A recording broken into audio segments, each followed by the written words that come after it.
बहुत पुरानी बात याद आती है मुझे, जब हमने पहली बार जगन्नाथ धाम में कथा की तो एक भक्त से भूल हो गई। कभी कभी ऐसा हो जाता है, भक्त से भूल हो गई जब जगन्नाथ धाम में हमारी कथा हुई तो।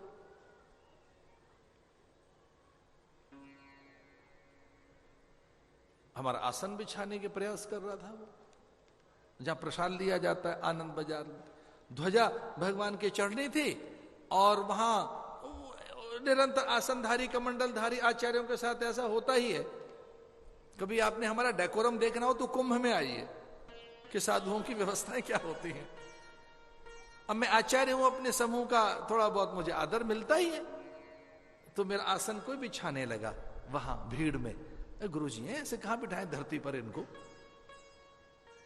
मेरा वो आसन बिछाने लगा और मुझे ध्यान नहीं रहा इस बात का कि किसी ने मेरे लिए आसन बिछा दिया है, और चूंकि स्वभाव था धरती पे ऐसे कहां बैठे, मुझे भी स्मृति नहीं रही, और उसके द्वारा दिए गए बिछाए गए आसन पर मैं बैठ गया।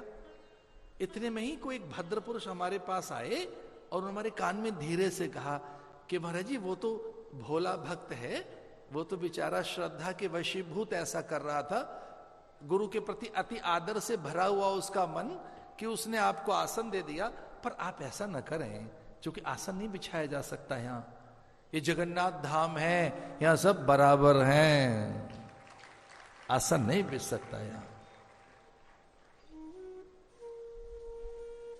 फिर हमने प्रायश्चित तो किया ही, हमने जप भी किया, थोड़ा मौन भी रखा, हमने व्रत भी रखा, हमने बताया नहीं किसी को कि हमसे अपराध हो गया है। भूल में भी हमने ऐसा क्यों किया, धीरे से हमने आसन हटा दिया अपना, भाई हम नहीं रखेंगे आसन। अब कई मस्ताने हम बद्रीनाथ जाते हैं तो धीरे से आसन बिछाने की कोशिश करते हैं, हाथ जोड़ लेते हैं, भाई अपराध नहीं होने दो, ठाकुर के आगे सब बराबर है, भगवान के यहां सब बराबर है।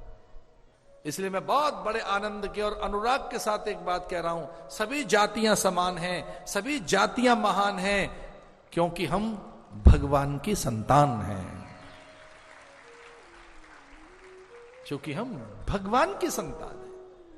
एक जाति का आग्रह, एक पंथ का आग्रह, एक संप्रदाय का आग्रह लेके आप में जरा सी भी श्रेष्ठता आएगी, भगवान से दूर चले जाओगे। अच्छा, बड़ा तो एक ही है और उसका नाम है भगवान, महान तो एक ही है और उसका नाम है भगवान, पूर्ण तो एक ही है और उसका नाम है भगवान।